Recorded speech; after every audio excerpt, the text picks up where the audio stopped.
everyone to the regular council meeting for May the 22nd. At this time, I will call the meeting to order and go right to our clerk to report on our closed session. Thank you, Mr. Chair. Earlier this evening, Council met in closed session to, for the purposes of receiving an update on litigation matters pursuant to Section 239, and that's the extent of my closed meeting report. Thank you very much, sir. I'll ask, are there any conflicts of interest amongst the council members on this evening's agenda? No? Thank you very much. Looking for the adoption of public agenda for... Go ahead, Rob. I'm stealing your thunder. No. Sorry. No, thank you, Mr. Chair. Looking for a motion to adopt the agenda as presented or as amended herein. Moved by Councillor Rogers and Councillor Snively. Any questions? All in favor? Motion carries. 5.1, that the minutes of the regular council meeting held May 7th, 2018 be adopted as circulated. Moved by Councillor Rogers, supported by Councillor Bjorkman. Questions? All in favor? Motion carries. 5.2, that the minutes of the special council meeting of March 26, 2018 be adopted as circulated. Moved by Deputy Mayor Meloche, supported by Councillor Bjorkman. Questions? All in favor? Motion carries. Just give me 1 second.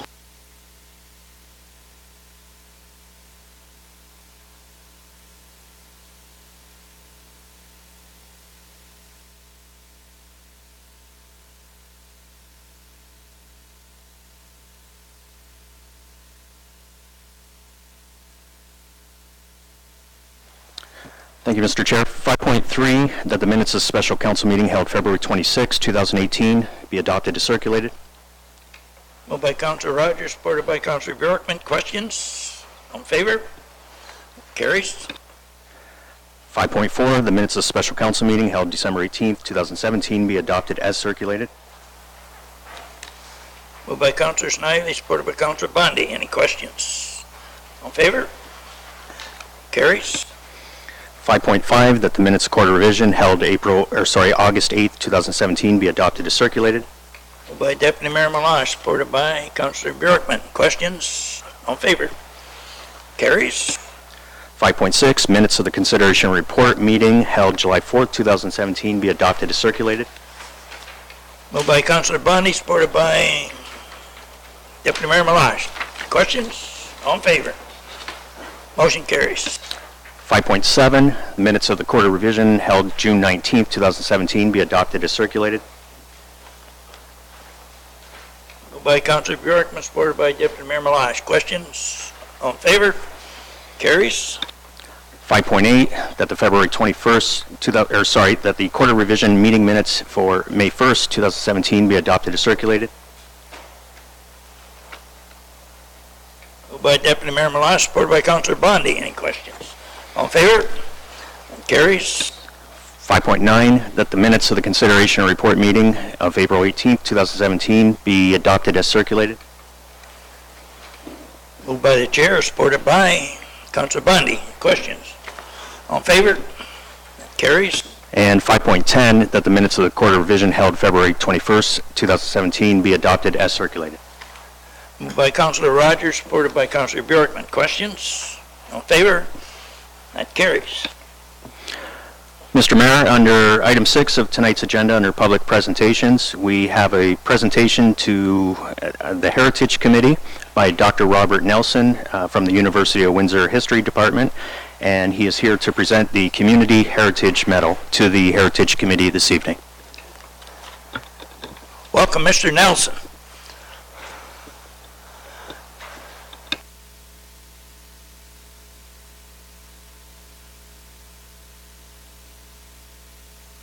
There. I think I hit it.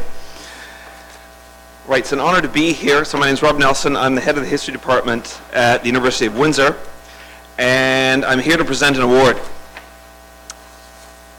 Normal academic history is the kind of stuff that I do, lots of footnotes, turgid prose, doesn't fly off the shelves at Chapter's bookstore.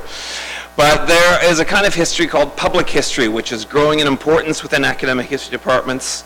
And public history is how the rest of the world engages with history. History documentaries, historical films, historical fiction, national museums, but more importantly, on the local level, this is how the public engages with history through plaques, through historical designations, through local museums, through heritage designations. This is what happens through archival research, and this is the kind of history, so-called public history, that for about the last 5 years we've made a real push in the history department. It's very popular with our students. They actually get to get their hands dirty as opposed to doing all their research purely online. They actually go into archives, they go to buildings. So this became quite important to the students working in Windsor Archives, Essex Archives, Amherstburg Archives. And so about 5 years ago, we decided that we were going to reach out and recognize the ways in which the community, non-professional historians, are helping our students and helping our communities when it comes to heritage. So we started having nominations come in and awarding community heritage medals from the history department to members of the community, the larger community in Southwest Ontario here, that are helping us in these endeavors. And as it turns out, the Essex Municipal Heritage Committee was nominated this year, and I'm very pleased to say that they have been chosen to receive one of our awards. I would like to now read into the record the citation. History Department Community Heritage Medal presented to the Essex Municipal Heritage Committee.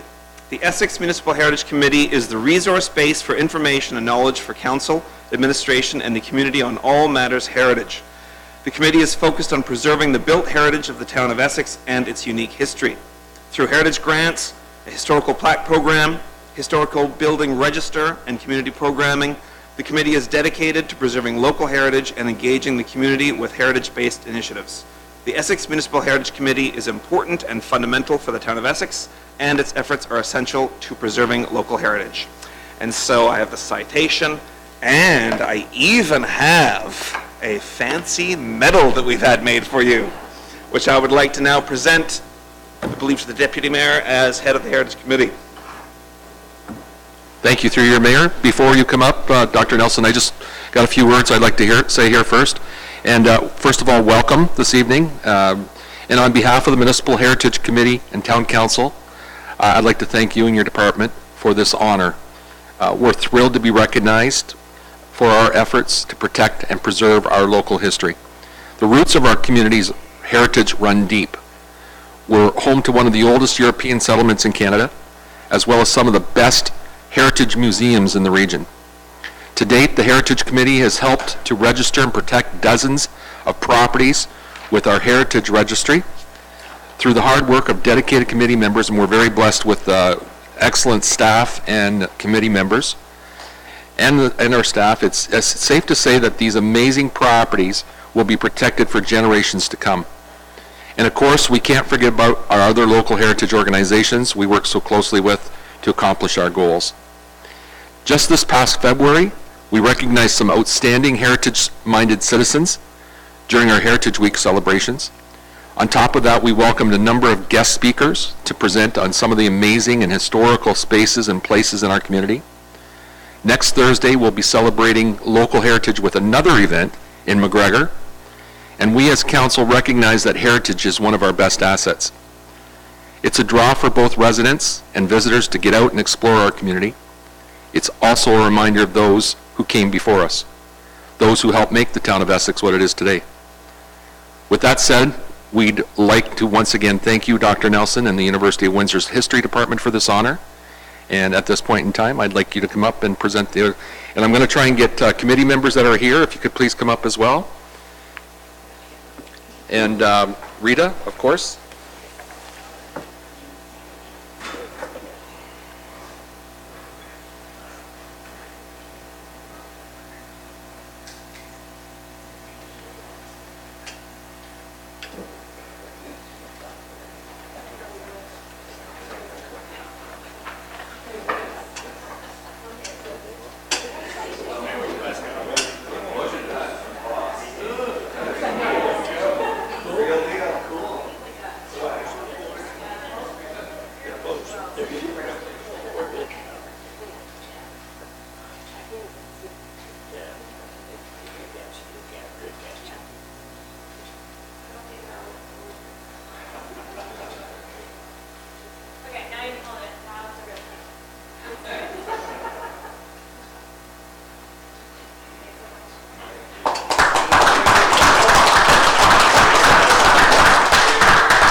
Item 7 on the agenda this evening under unfinished business is the workplace assessment of Essex Fire and Rescue Services. At the April 3rd regular meeting of council, council moved and seconded but did not vote on resolution R18-04159, which provided that upon receipt of the executive summary of the workplace assessment, that council be provided the opportunity to review the original document in its entirety prior to the implementation of any proposed changes or actions. Also at that April 3rd meeting, council then by resolution tabled that original resolution, and council now has a proposed resolution taking that matter from the table for discussion. Councilor Rogers moves to bring it back from table. Yes, sir. And Councilor Vogt seconds. Any questions to that motion? Motion carried. All in favor? Motion carried. No, we got to get it back. Now we're going to get to this. That was just to bring it from table. And with this, I will go to our CEO, Mrs. Hunter, first. Through you, Worship. Just when council's considering this motion, the way it was worded, it noted that the council be allowed to review prior to the implementation of any of the recommendations. Well, we've already started to implement. In fact, we've implemented a lot of the recommendations, so that will have to be removed from that motion.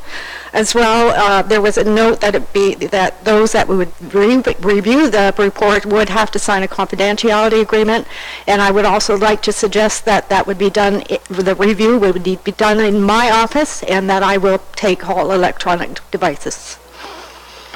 Any questions? Well, any questions to what she had said?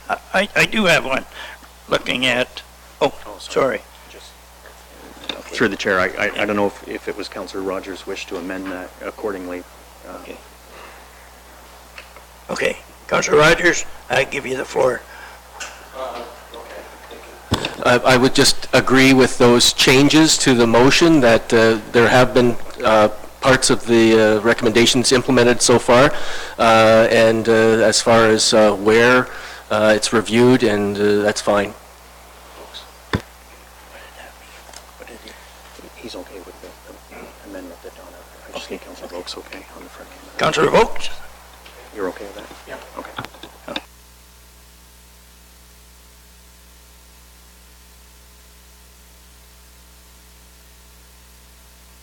The motion's back on the floor for discussion. Anyone? To see this thing in its entirety, that's what it's all about, right? Yes. Okay. Councillor Bjorkman. Thank you, Your Worship. I will continue to be against opening up the entire report to councillors. The workplace assessment was brought into being by administration. It was not a direction of council. This was an administrative action. It's an administrative responsibility. It was brought to council to see if it could be broadened and financed so that we could also do stations 2 and 3. There are the gentlemen and the women that took part in this were told that they would be, I'm going to lose all my words here, that nobody would know who had said what they were saying, that there was a confidentiality agreement that they signed for eyes only of our administration and CAO. We are going to have an election here in a few months, and some of us probably won't be at this table. We don't need, as far as I'm concerned, to know and have in our minds when we look at people as we meet them and talk with them, all of these things that were laid out and were said about so-and-so and said about so-and-so, and I don't need that prejudging in my mind. That's how I'm looking at it.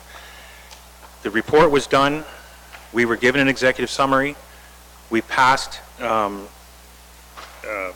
resolutions. We passed steps to be taken, and it's going forward. So as far as I'm concerned, with what we agreed, with the firefighters agreed with their confidentiality, I believe that should be honored, and all that we've been given is what we need. So that's how I look at the situation. Thank you. Thank you, sir. Deputy Mayor Meloche. Thank you, through your worship. expressing a lot of the same opinion, but I think in the beginning, when I looked at this, I had wanted to see the report as well. And I was willing to give administration the benefit of the doubt that if they wanted to present an executive summary, and in my view, the summary that we did receive was even more than an executive summary. It was very detailed. The only parts that were missing were the fact that we didn't know who had made the comments. And as far as I'm concerned, I don't need to know who made the comments in the fire department. I trust my administration enough to know that they're going to present the facts out of the report to us, and I think they did a fine job in that, what we're calling an executive summary, but in my true evaluation of that report, it was a full-out report, but minus the names that were behind giving the information. And I think, I've talked to a number of firefighters, and in all honesty, not going out there calling or approaching firefighters myself. These are individuals that have contacted me, asking before they were even questioned what the level of confidentiality would be in this report. And I mentioned to them that I didn't think that we would know who was making the comments, but I couldn't tell them that 100%. And a lot of them the ones that I talked to felt more comfortable with the fact that no one was going to know other than the consultant and perhaps the CAO or one or two individuals. Not sure if all of them would feel that way, but I know that if I was giving that information and I was giving it out, information that I felt could hurt me in the long run, but wanted to present the actual truth of what I felt, I would feel more comfortable if less people knew the facts of that I was saying this. I want them to know what's being said, but I wouldn't want them to be able to pinpoint it to me. And I'd feel more comfortable opening up. So with that said, I believe that we're in a better position. We put our firefighters in a better position by not having to know who said what. If there's information that we think is missing from the report that the administration gave to us, that's a whole different ballgame. But in my opinion, I can say with all honesty that I believe that the report came back to us with every detail of information that we needed to see and laid it all out on the line. What I had expected to see in the report or had wanted to see in the report was there, and we took action based on that. Some of the report gave us information that was very cutting to certain individuals, and that's the reason why we can't give that information out. And I believe that the information that we have currently is all that we need to make the decisions, and we did make a lot of decisions based on recommendations from administration and maybe furthered a little bit by what council thought. So I am happy not to see the report, and I'm going to be in favor of not opening up the report to everybody to see for those reasons. Thank you. Thank you, sir. Councilor Folks? Thank you. It's my intent to see the report for one reason, and in simplicity that reason is to understand it verbatim myself. And I'm not saying the administration didn't do a good job of concurring what that report told us, but seeing is believing, and seeing is understanding, and reading is understanding. And the way I only understand it right now, as it's been read, and then that information being transpired to me in terms of how they understood it. And I'm not saying that in any disrespect to anybody, but I just want to be able to read the report myself, understand it myself, draw my own conclusions myself, and defend accordingly myself. Simple as that. And thank you. You. Councilor Snively? Through you, Mayor, and I agree with the Deputy Mayor, and I agree with Councilor Bjorkman. I seen enough of the report. I listened to the recommendations, and I respect the recommendations that were put out in place. And to bring out names, and this, I strongly believe if we're going to go into this report in detail again, all we're going to do is come out with names, and it's just going to create a big, big problem here. I think we've seen enough.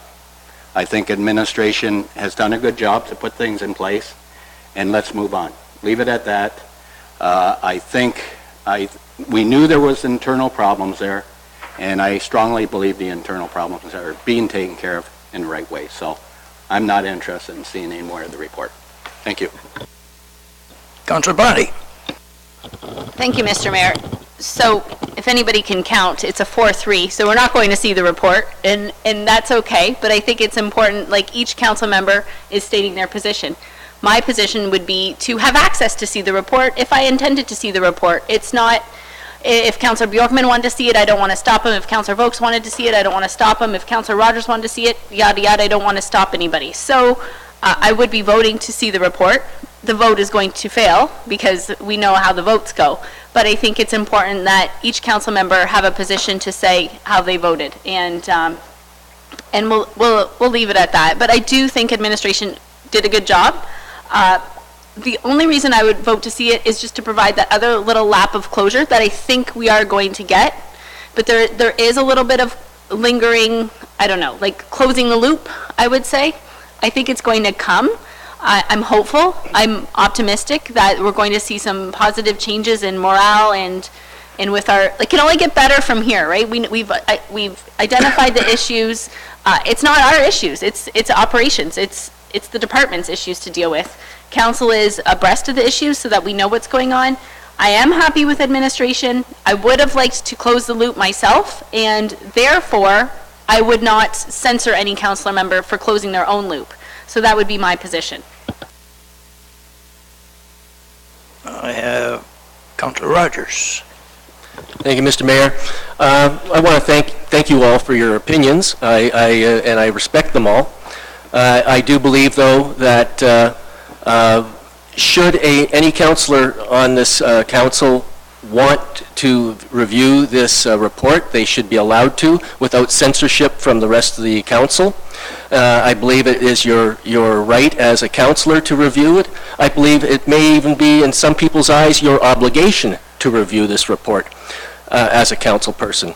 I am going to vote in favor of this. However, I don't know that even myself I want to see it at this point in time, but I think it should be there and be allowed by council to see it if they so wish to review it. Thank you.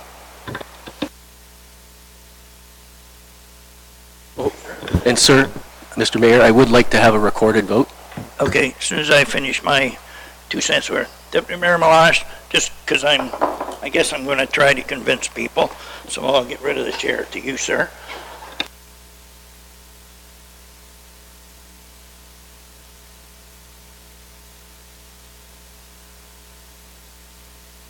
It's all yours. Very much, sir. Like, boy, I don't know. No one's talked to me about this yet, so I don't know how I'm voting. I don't know how anybody else does. You know, I heard the vote is 4-3. Well, so far it sounds like it's 3-3, but the vote hasn't been taken yet, so it might not even be 3-3 right now. So, but I think maybe I'm going to vote to agree with mostly what Deputy Mayor Malash said. You know, with the changes that have been made were recommendations from council, along with, you know, probably the fire department and the company that did this questioning period. So we made some changes to that thing for the betterment of our fire departments.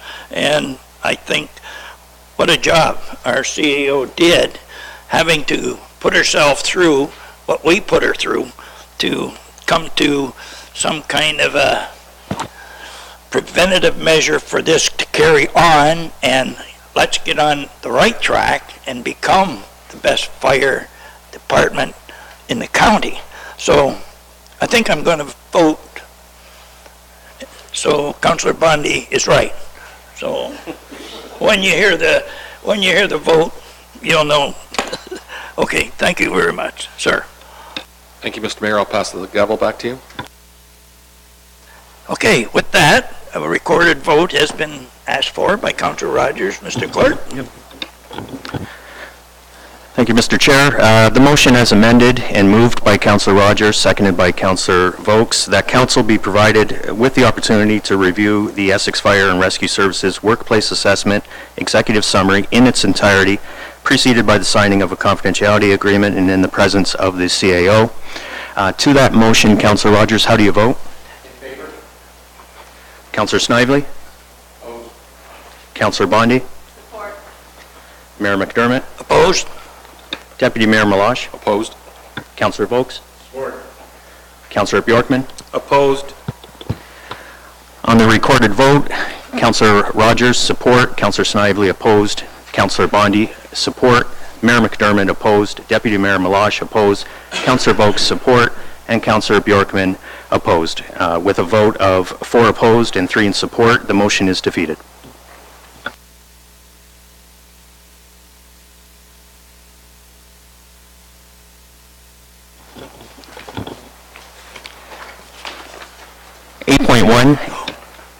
Is Planning Report 2018-023.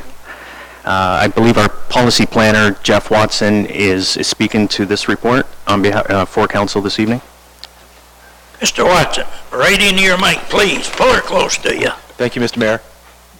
Thank you, Mr. Mayor.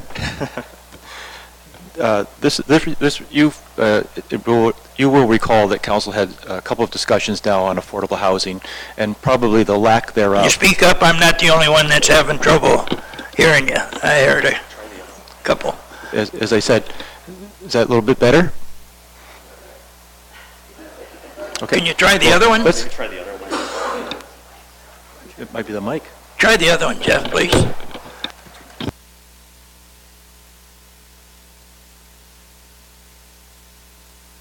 Are you holding your breath? How's that sound? Okay. As council will recall, we've had a couple of discussions now on affordable housing, and especially the lack thereof in the town of Essex. And we have sort of looked at what possible options are available to encourage affordable housing construction in the town. As you recall, affordable housing is generally defined as for owner-occupied housing, about 30% of an average family income, no more than that. And for rental housing, at a maximum of 10% below the average rent in a given area. And from a planning point of view, in order to provide a variety of housing, we usually look at opportunities.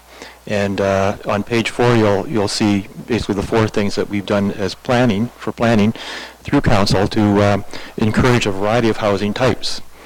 Now, I want to point out that the province mandates that we provide a wide variety of housing types and as well as affordable housing.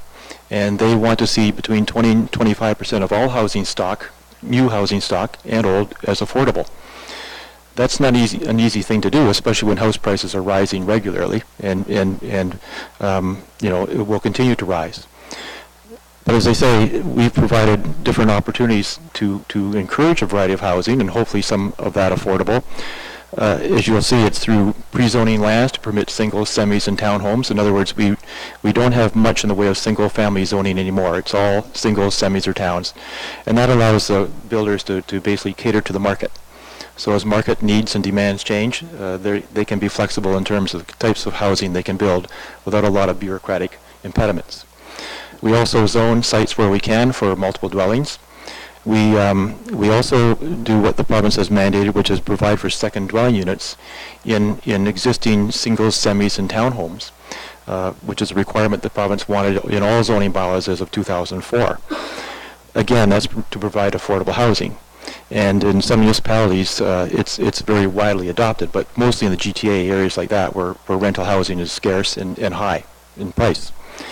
We also, in our community improvement plans for the 3 CIP areas, we have a $5,000 grant to encourage the conversion of, say, vacant commercial space on a second floor of a store, for example, or within a house to permit a second dwelling unit. So all those things are intended to provide opportunity. I do want to emphasize that we don't have a stick. We have carrots, but we don't have a stick. We can't force builders to build at a certain price. and that's a problem. And what we're finding, though, is with the efforts we've made so far, there still hasn't been much of an uptake. And I know Donna and Jeff and I sat down and we decided, what is it we could do to improve things. The recommendation that's before you is that for certain projects, specific projects, that the development charges grant, the municipal portion of the development charges grant, be relieved as an incentive, basically, for builders to take advantage of that. But we can't, as a town, force someone to build to a certain price. So what we've tied it into is what's called the Investments in Affordable Housing in Ontario. And that's a program that most municipalities around here have adopted in order to get affordable housing in their communities. But you'll see most of that in Amherstburg and in Kingsville, and very little of it here. Any projects we've had here have been to rehabilitate the existing housing stock. And so but under that program, it's a contractual arrangement with a builder, so it's project driven by a builder. He has to basically come to what is called our service manager, which is Windsor Housing and Children's Services, which handle all affordable housing in the region. And they have to come in with a project, and it has to be aimed toward accommodating people with special needs, or seniors, or new immigrants, people who basically need affordable housing, and newer, up-to-date, modern, well-maintained housing, and it's a service manager who determines who is going to get that. One of the conditions is that you have to have approval by the local council for any project, but you also have to. They also give priority to councils which have provided a financial incentive of their own. In other words, it's a solid commitment to achieving affordable housing in their community. So, while we haven't got any specific proposal to date, the idea is to leave the door open so that when somebody comes in, they'll be able to go with the consent of council and with some financial incentives of council to the service manager in order to get affordable housing in our area, as opposed to somewhere else. So that's the recommendation that's in front of you. Thank you for that, sir. Questions, Councillor Bondi? Thank you, Mr. Mayor. To our policy planner, Mr. Watson, this is fantastic. I love it. I fully embrace it. I think it has the potential to help a lot of people and to help us out. So I will be supporting it, of course. I think it's nothing ventured, nothing gained, right? It could cost us a lot, and I hope it does, or it could cost us nothing if it doesn't work. I hope it works. I think that once council passes it, we have to go, wrangle those Walter Brancos out there and say, hey, look at what we have here. Let's start wining and dining them and bringing them back here. So I think we're talking about like the first and second homes that council toured, like a couple of months ago on the Friday night, we toured some homes. The first and second homes, those were built with this type of funding, I believe. That would be so fantastic in any location in Harrow and Colchester, McGregor, Essex. I think it's a novel idea. I think it's out of the box, and I think council is very foolish to not support it. We just had in Harrow on Arthur Street, there's an apartment for rent, and it's for rent for $1,500 plus a month. And I'm like, oh my gosh, we need housing everywhere, but I can speak primarily of Harrow Center. We need housing, and $1,500 a month, people just can't afford that. That's a lot of money. And I get asked about once a week, is there anything for rent? Where can we rent? Because there's just not enough. We need more housing to allow people to move into our area. So I think great job, and I will be supporting it. Thank you very much. Deputy Mayor Meloche, and then Councillor Bjorkman. Thank you, through your worship, to Mr. Watson. Mr. Watson, I'm just wondering, these projects that you're talking about, would these be ones that are directed through Windsor Housing Authority? Through you, Mr. Mayor, that's correct. As I say, the Windsor Housing Authority is the service manager for Essex County, and so they're the ones who determine which projects are viable, which projects are going to be given priority, and it's based on basically what the needs are of a local community in terms of who wants affordable housing.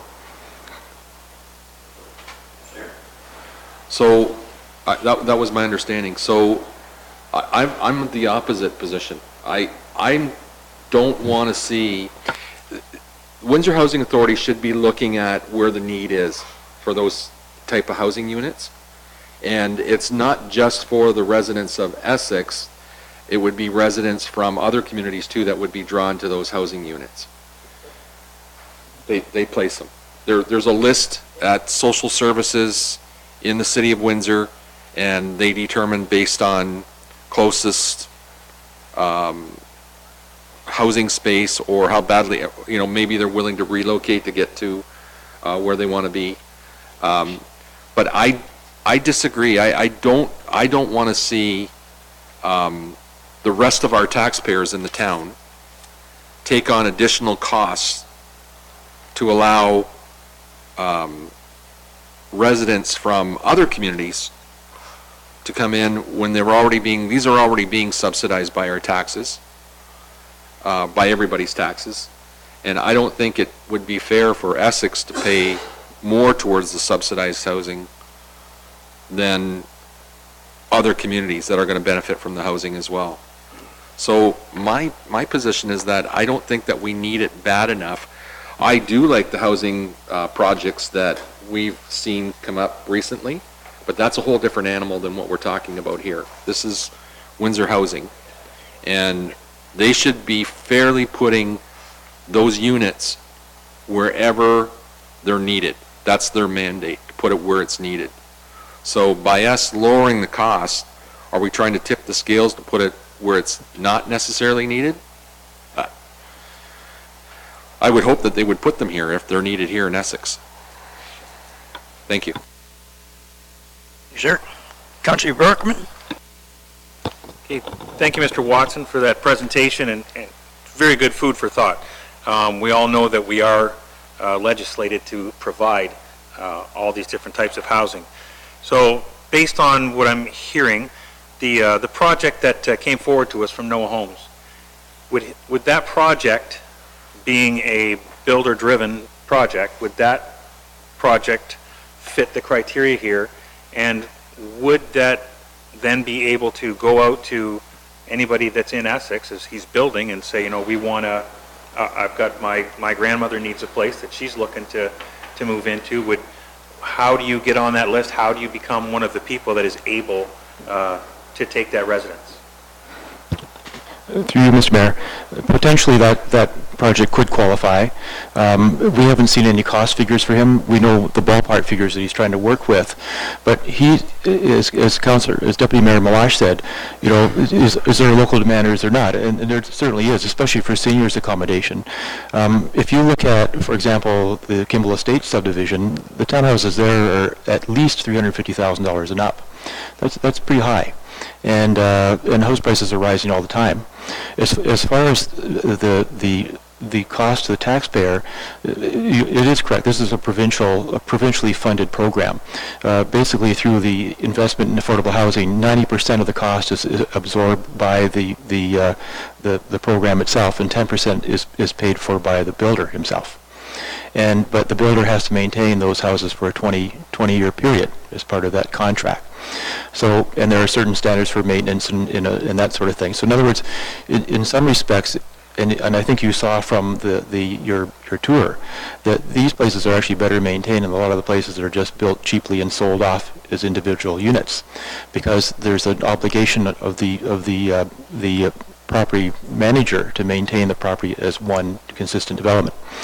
In terms of demand, we certainly know there's a demand for seniors accommodation, and we certainly know that there's the average family or the median family income is $66,000 in Essex Center, and which means that you're looking at for rental housing or for owner-occupied housing all in a maximum of about $1,400 a month, and that's everything: taxes, basic utilities, and so on.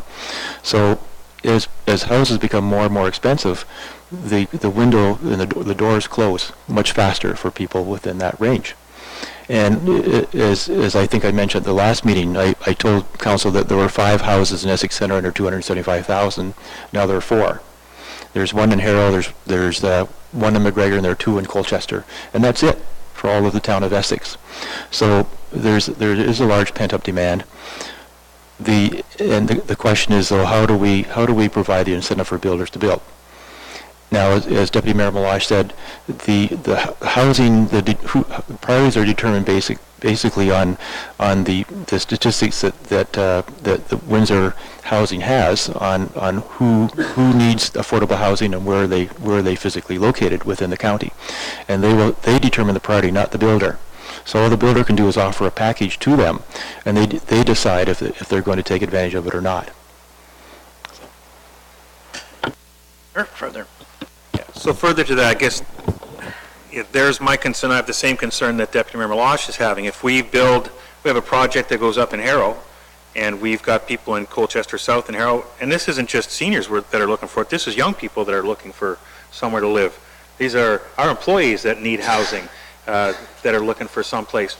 I think we need to, if we're going to finance this through a loan from our landfill reserve, and that loan principal and interest says here would be serviced through the incremental tax increase associated with each development. If our residents are the ones who are paying to lure these developers here, is there some way for us to ensure that our local residents are the ones who are going to benefit from this housing? Through Mr. Mayor, I can't answer that, quite honestly, because, as I say, that's determined by the service manager organization, the Windsor Housing. So I really can't say that 100% that we're guaranteed to only accommodate local residents. Further? Yes, so just to that, I would say I would be interested in investigating that. I think that's just something that we need to look at before we move forward with this to ensure that we're taking care of the residents of the town of Essex. Okay. Thank you, sir. Randy votes.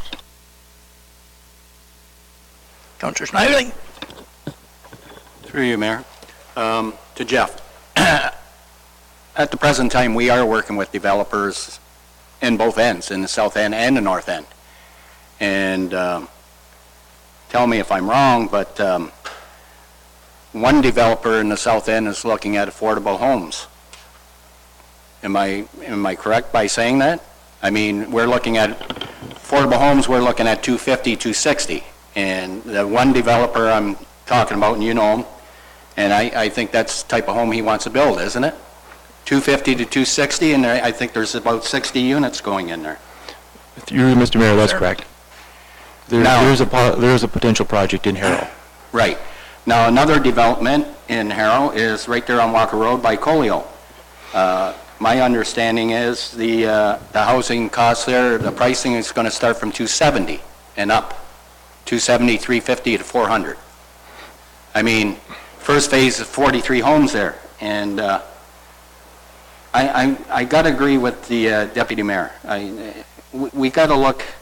We can't come to our ratepayers and look at a project like this when we do have potential already in the works. We have 2 or 3. We have another development here in Essex. You know, the one that we met on. There was a big development there. So, and that's going to be affordable homes. So, I don't know. I kind of agree with the deputy mayor there. Thank you. Thank you, sir. Councillor Bundy. Thank you, Mr. Mayor. I feel like we're shutting the doors to anybody from Amherstburg moving here, anybody from Kingsville moving here. Heaven forbid we open the doors and say, people, move to our municipality. Boy, like, I really feel, with all due respect to the rest of council members, I really feel it's very close-minded, and I really feel like it's how some Syrian refugees get treated. Oh no, you know, we can't help anybody if they don't live in Essex. Oh my God, I can't believe it sometimes. Because there's a payback period of 4 to 5 years. So in 4 to 5 years, we're going to be getting tax revenue off of these buildings. We're going to break even. So people in Essex, don't move to Kingsville, because Kingsville's going to close your door on you. People from Essex, don't move to Amherstburg, because, you know, like, we're a region. We're a region, and a house is a house is a house. Like, if we can help one Windsor person relocate to Harrow, put their person in a Harrow school, go to a Harrow business, I'm all for that. If we can put one Amherstburg person, and one Colchester person, and one Essex person, and one Windsor person, why does it matter? Like, I feel like, you know, you have to have the E on your forehead. And if you don't have the E on your forehead, we're not talking to you. I can't believe it. I'd really like a recorded vote, because I really feel we need housing in the area, and house is a house is a house. If I had to move because of my financial situation to Kingsville, I would hope that they would welcome me, because I would go to the Kingsville shops, I would go to the Kingsville schools. I'll tell you right now, in Harrow, we need this. We need people in our shops, we need people in our schools. So I'm asking for a recorded vote, because I'm really shocked with the immigration attitude that we're having here. Sorry. Thank you. Councillor Snively. Through your worship to Councillor Bondi, it's got nothing to do with immigration whatsoever, and I wish that wouldn't have come to the council chambers at all. That was uncalled for. That has got nothing to do with immigration. I just don't want to see the taxpayers be on the hook for affordable housing, for one thing. And as far as people wanting to move in from other areas into our town of Essex in the south end and the north end, Councillor Bondi, you know very well I did my homework. There's one lender in Harrow alone that has over 60 pre-approvals for the town of Harrow, and that's not counting CIBC and the Toronto Dominion Bank. So one lender, 60-something homes. So, and these are people from outside our municipality wanting to move in. So it does have nothing to do with immigration. Thank you. Sir, Deputy Mayor Melange. Thank you, through your worship.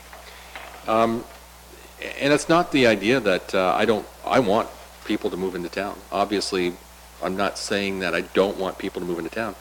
What I want to stop doing at this point in time is we're subsidizing. It seems like everything we've done for the last year is asking the balance of taxpayers that are already paying taxes, and some of us very heavy taxes, property taxes, to subsidize other persons that are being moved into the town. And I've had calls from several residents asking about, we got to believe that this got to come to an end at some point in time. We can't keep subsidizing other projects at the sake of other people's taxes going up, so that we can subsidize other individuals and new projects coming into town. So yes, I want more individuals to move into the town. I think we have very reasonable development charges. I think we have very reasonable programs to try and make businesses come in, to help businesses come into town with our CIP program. But at the same time, do I want to continue down this road where we continuously put out subsidizations so that people who are already here paying taxes are thinking, you know what, I'm tired of this. I'm going to sell my house because I'm tired of subsidizing other people's projects. I don't want to get to that point either. So I think we're at a healthy position right now. Do we want more development? Absolutely. But I think we're in a good position going forward. I think we've sparked some interest now, and hopefully we see the building continue. This is a little bit different animal. We're targeting what Mr. Watson's trying to point out here is we're targeting a specific part of the population, and I'm saying I don't want to go there. I don't want to go to that deep where our residents are paying for subsidization so that we can bring in residents from other parts of the county. If that housing is needed here, they'll put that housing here in Essex or Harrow or Colchester or McGregor, wherever it's needed, because that's what their mandate is as a housing authority. Thank you. Thank you, sir. I have Mr. Jeff Morrison, Director of Corporate Services. Through the chair, I just want to provide a little bit of clarification on the funding mechanism. So the funding mechanism that was designed was similar to the one that was used for commercial development, where the incremental tax increase would then go towards paying back the rebate portion of the development charges. So the payback period is about a 4 to 5 year payback period. At that 5 year point, any additional tax revenue then would come into the town. So there's no impact to the existing tax base, similar to the commercial development charges. And through the rebate program, it allows us to put this mechanism in place through a rebate rather than having to amend the bylaw. Thanks. Okay, thank you. I have Councillor Volks and Councillor Bjorkman. Thank you. I sit here and I really get confused because 6 months ago I asked for DC fees, and I'm going to reiterate. I asked for development charges to be waived at County Road 8 and number 3 in terms of getting development starting in order to capture tax growth. Council turned me down. And then merely weeks after that, a motion was brought forward to waive DC charges in Harrow to stimulate growth and catch tax revenues, and we did it. So I got confused by that. So now, before us, in terms of affordable housing, we got the same opportunity. It's the exact same opportunity. It's about capturing tax revenues. That's what it's about. That's what we do at this bar. There's no doubt about that. But I think the conspiracy comes in, and the thought and the softness to it is captured by affordable and special needs.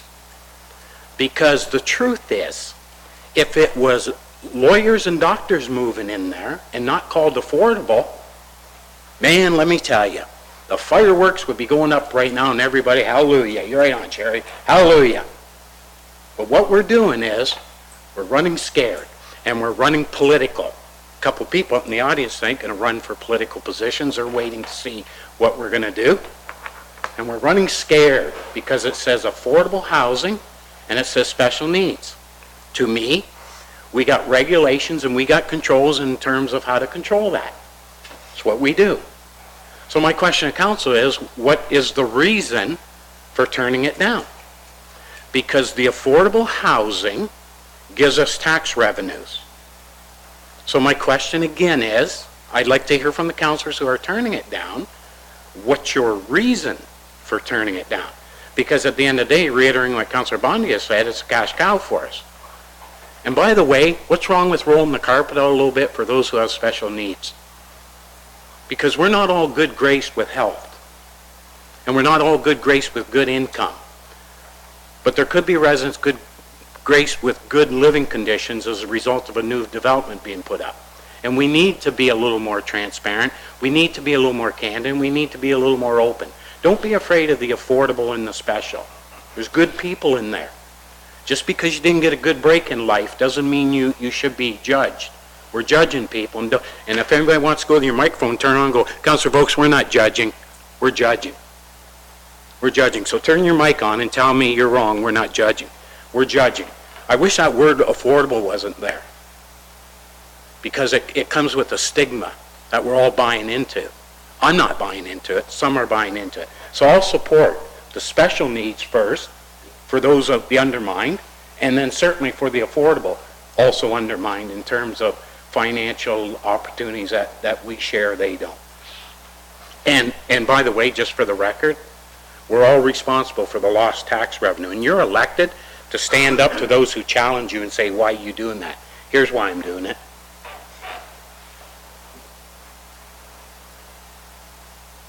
Thank you. Thank you, sir. I have Councillor Bjorkman. Thank you, through your worship. Yeah, we're going a lot of different directions here. My concern with this, and I'll stand with that, is that the residents of the town of Essex should have priority if we're going to build affordable housing for all of our special needs people, our underprivileged people, our working poor, our young people, our seniors. If we're going to build it and we're going to subsidize it, then our residents should have priority in receiving it. And I have no problem with the concept of it and doing this work. But the idea that, okay, we're going to do that, and I've got people that live in town who are trying to find an apartment, can't find anywhere to live, they're still living at home with their parents, or their parents are now living with them because they can't find anywhere affordable to live, and we build an affordable place down the road in the town they live in using their tax dollars, and they can't move in? I don't understand that. That's the problem. That's the part of it that I have a problem with. And I don't know if there's something we can do to clarify that, if there's somebody we can talk to say, because right now at this point, I've heard that Windsor Housing decides who goes to live where, they decide who has the need, and they get placed someplace. That's all I know about this. So right now I'm not comfortable saying, yes, I'll do this. I would like an answer that says, who is prioritized, how do they become prioritized, and is there a way for us to ensure that the people who pay for this have first priority? We don't need them all, but we certainly need some priority in our town using our tax dollars. Thank you. Thank you for that. Any further comments? Any further comments? I have a couple questions of you, Mr. Watson. Page 5 was the first one.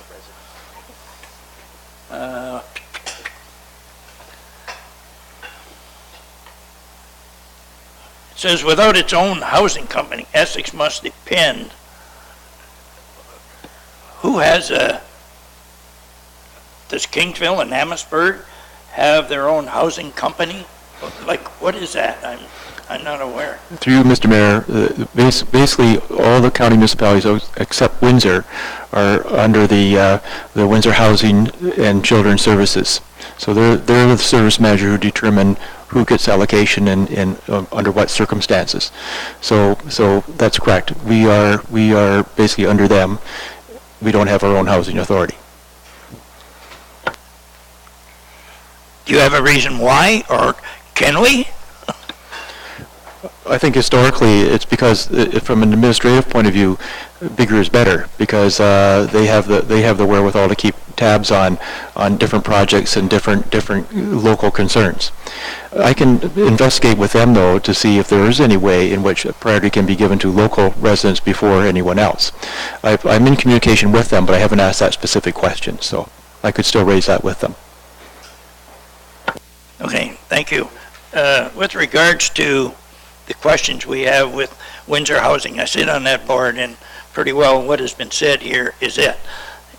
But maybe before we do anything with regards to this, we could get Mr. Jim Steele, who's the head of the Essex Windsor Housing Authority, to come here and answer some of our questions and fill us in on exactly anything we may want to know about it that we don't know about it.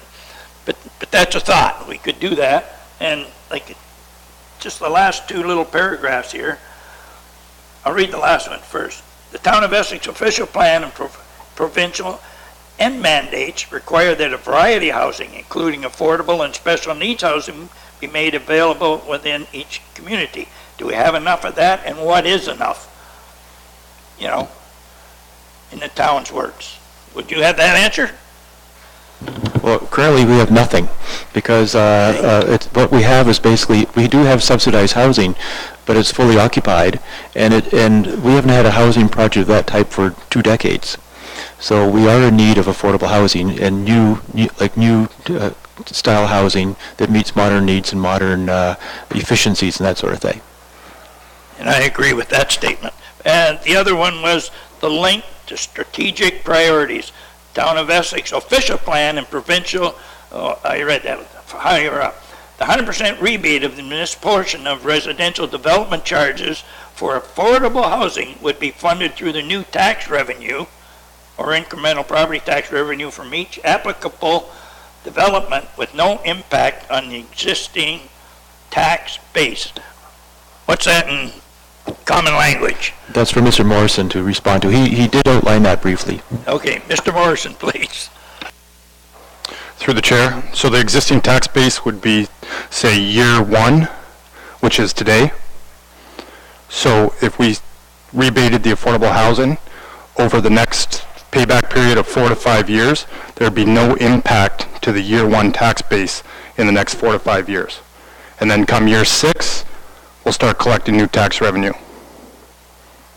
Is that clear as mud? Yes, it does. Thank you very much. I'm understanding a little bit more.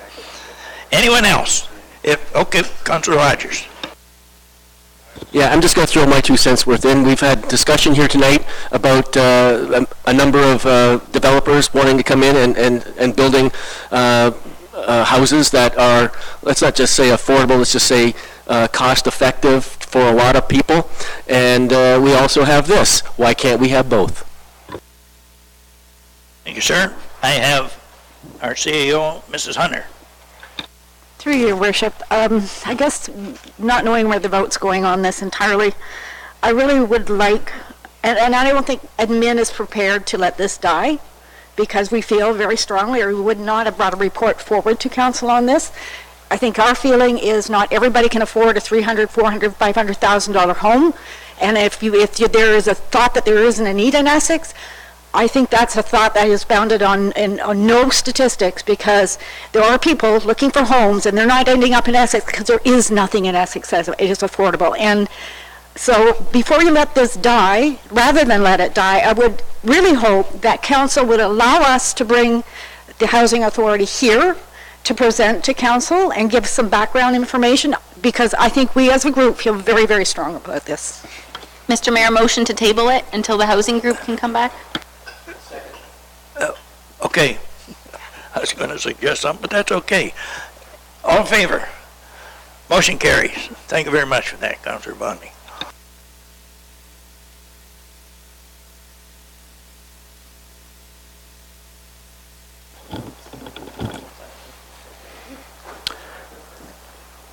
(8.2) on the agenda, that planning report 2018-24 be received and that council waive the requirements for proposals for professional services in accordance with section 2202 of bylaw 1043, and award the services to prepare a development charges background study to Watson and Associates Economists Limited.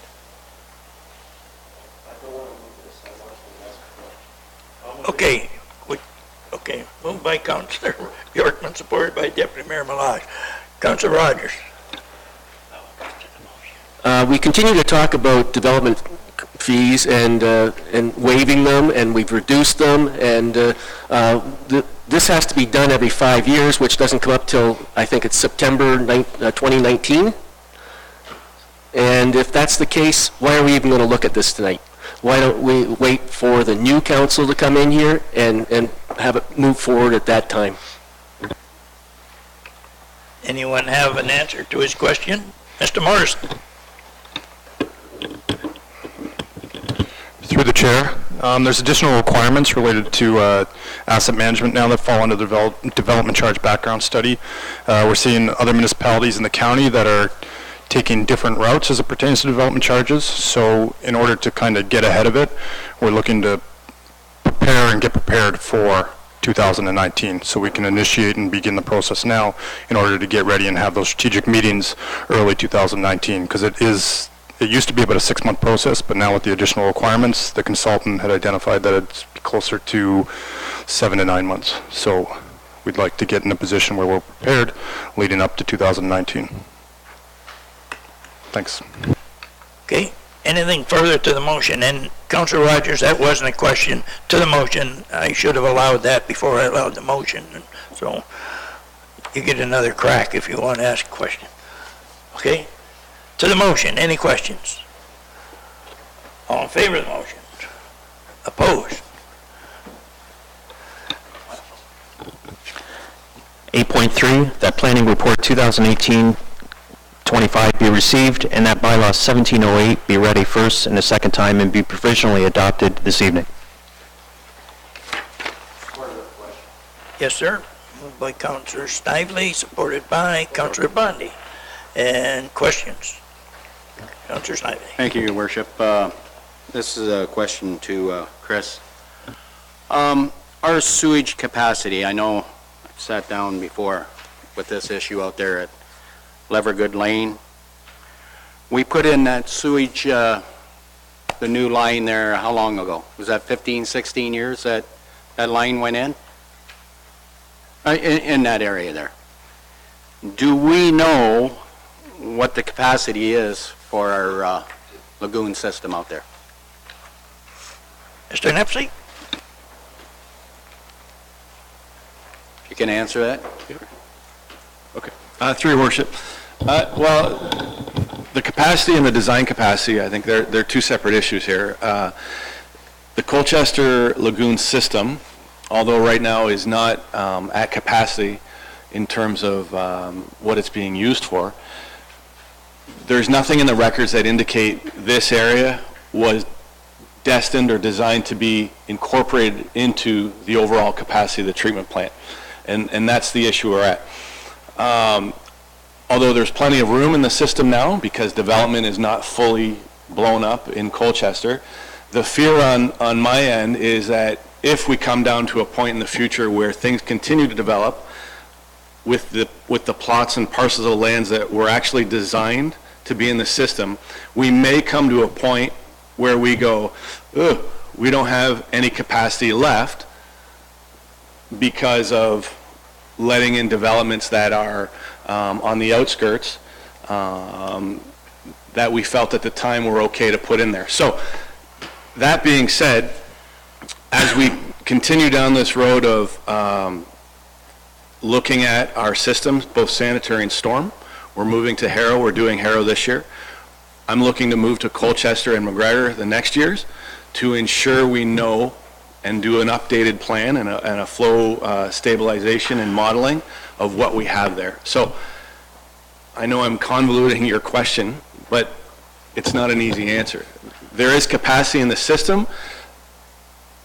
Those parcels of land were not part of the original design for that system. That's why when the developer came to us and requested that he connects to the sanitary system, we noted that he could, but he would have to do a study of the system to prove to us that he couldn't connect, and the capacities, both quality and quantity, wouldn't affect the users now. He chose not to do that study. He's zoned for septic systems. He's allowed to put septic systems in, so he decided to go that route instead. So that's where we're at with this.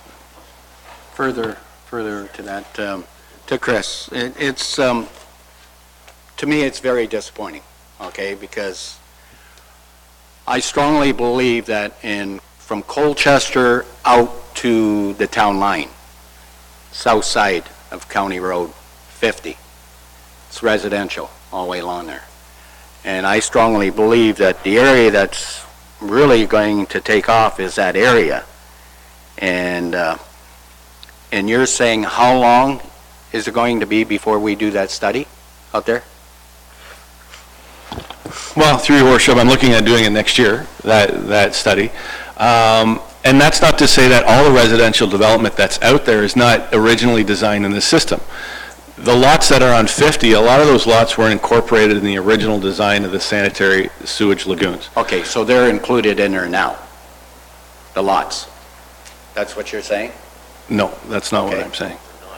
They're not included. Correct, they're not included.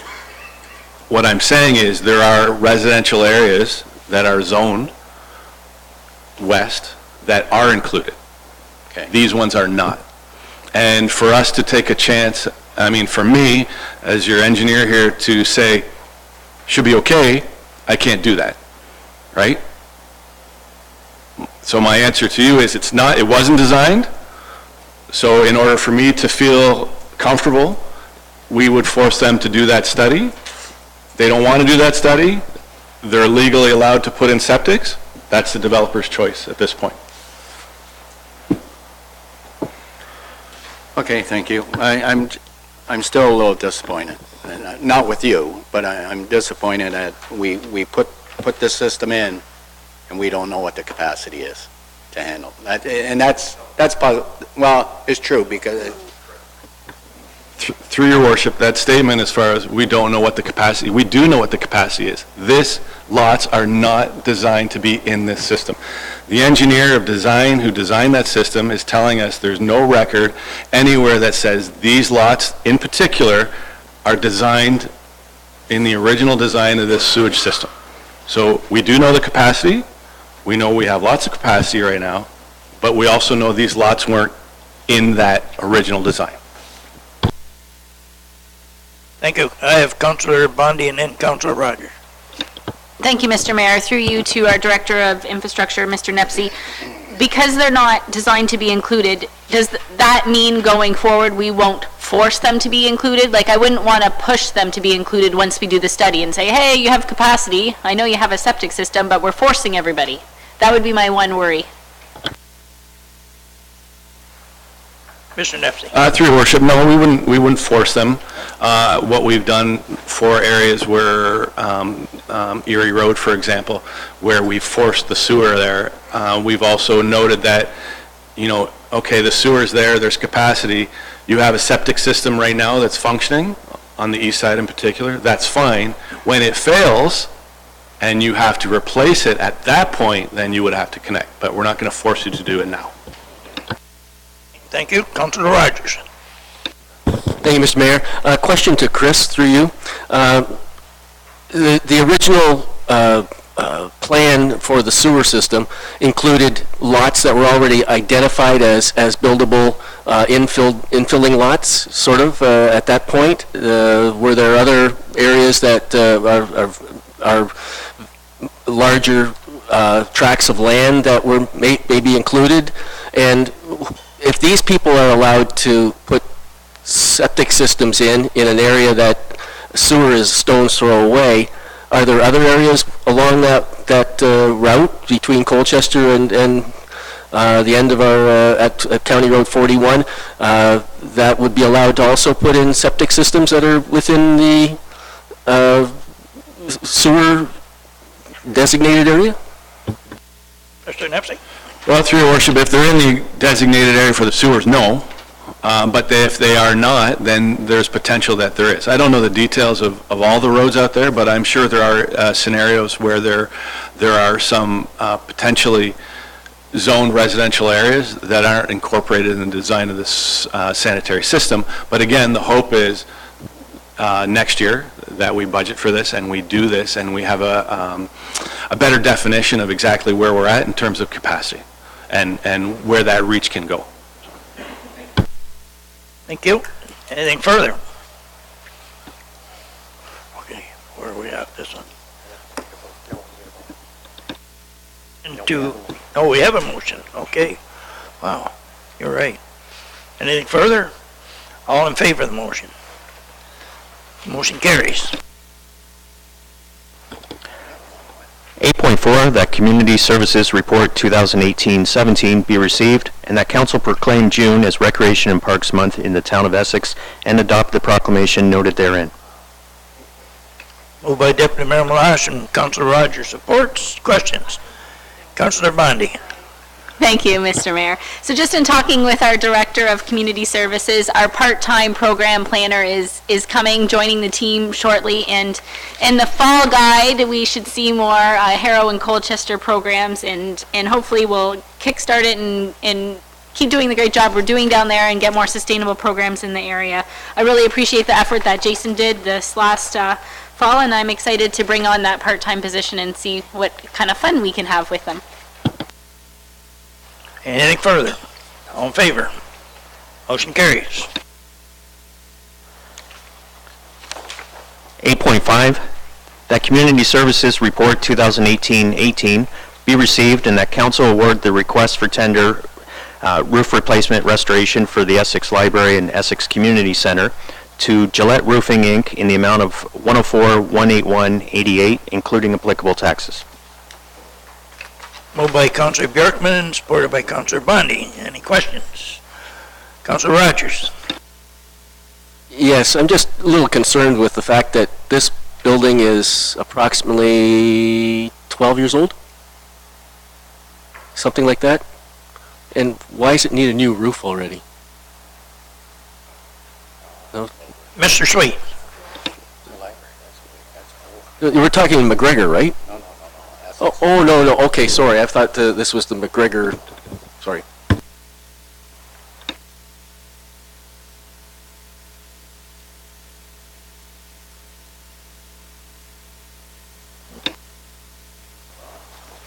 .6, that Community Services Report 2018-19 be received and that Council approve the McGregor Music Festival for significant event status for the purpose of applying for their special occasion permit for the event to be held on Sunday, June 10th. Moved by Deputy Mayor Malash, supported by Councilor Vokes. Any questions? All in favor? Motion carries. 8.7, that Infrastructure and Development Report 2018-08 be received and that Council award the request for tender to Rudick Excavating, Inc., in the amount of $195,376.75, including taxes. And further, that council approve the transfer of the amount of $119,633 from the 2017 operating budget for roads municipal drainage to the 2018 operating budget roads municipal drainage. Moved by Councillor Snively, supported by Councillor Bjorkman. Any questions? All in favor? Carries.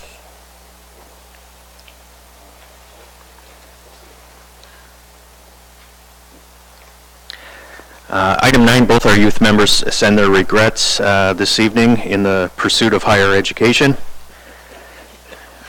And item 10, any updates from County Council this evening? Richard? No. Thank you.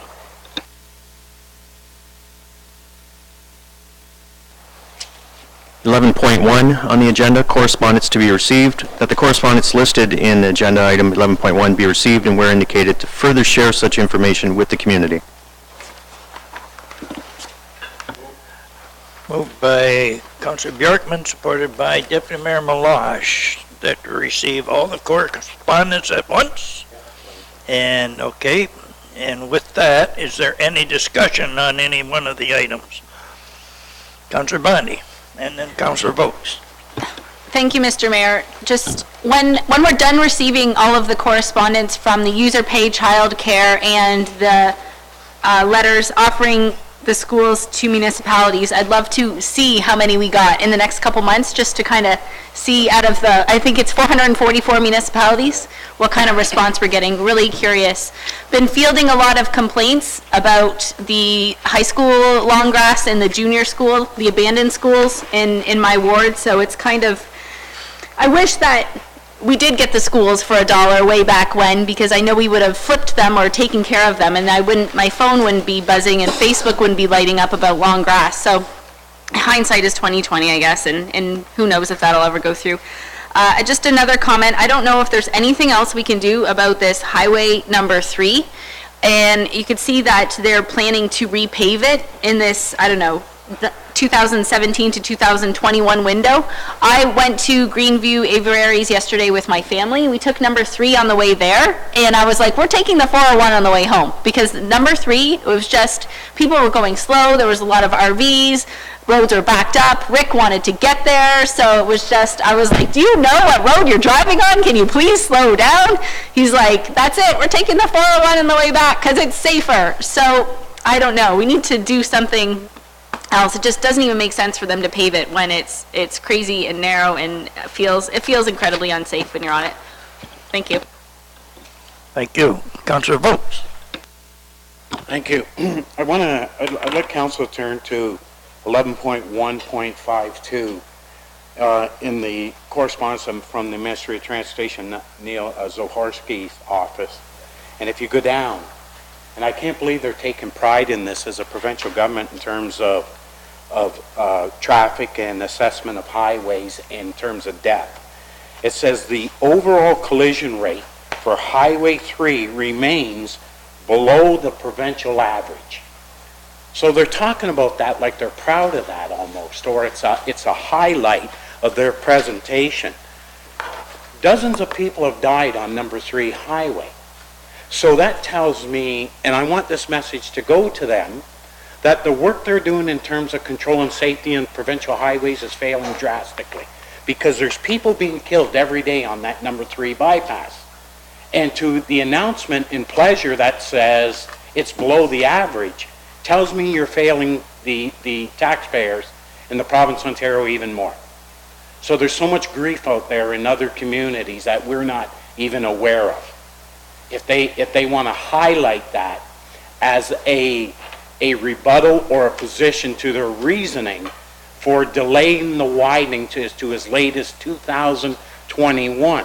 So if you look at the death schedule and that trend continues, there will be dozens more people killed, and they know it, and they're ignoring it. And I want the government to know that, if I could through the media. To don't be so proud on hanging your hat in your report on death, because you're failing the people horribly. Anyone else? I have a couple comments about this.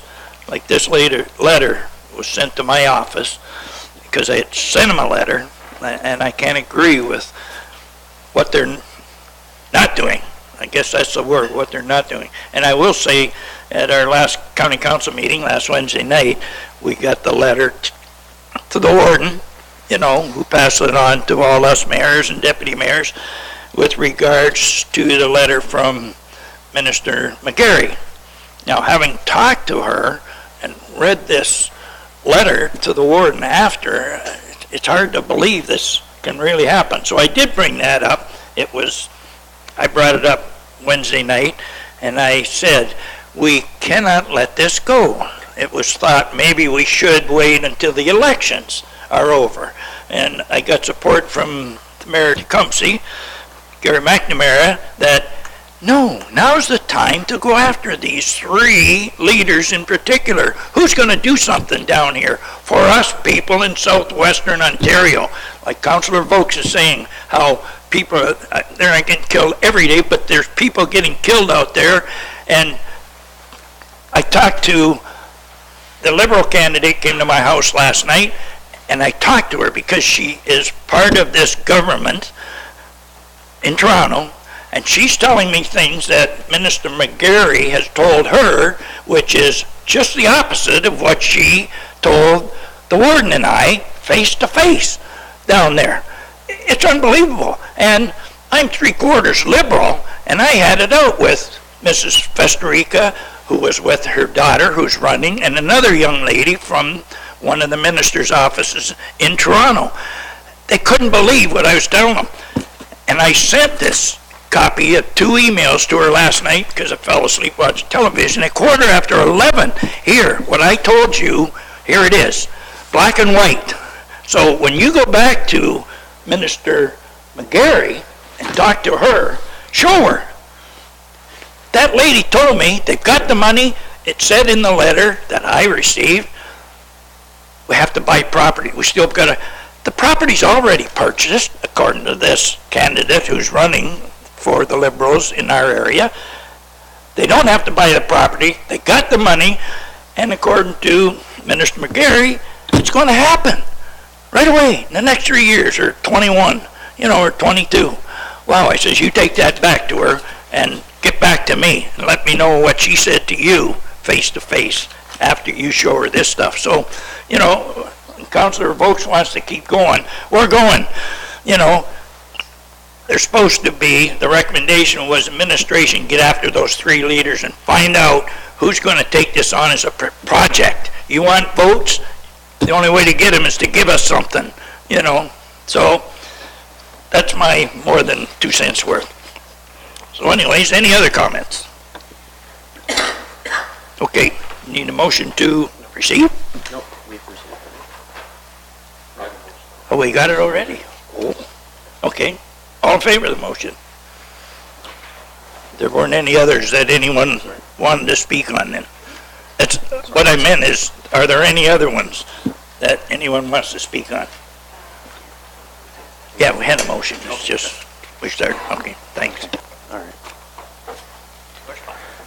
Under correspondence to be considered for receipt and support, 11.2.1, that the correspondence from the Ontario Good Roads Association dated April 27th, asking that council consider participating in their autonomous vehicle initiative be received or received and supported, and if so supported, that this matter be referred to administration to develop a list of preferred routes within the municipality. Okay, and seconded by Deputy Mayor Malash. Any questions? All in favor? Motion carries. 11.2.2, that the correspondence from the Minister of Seniors Affairs asking that the town consider proclaiming June as Seniors Month be received or received and supported, and if council chooses to so support, that the following proclamation noted therein be made and supported.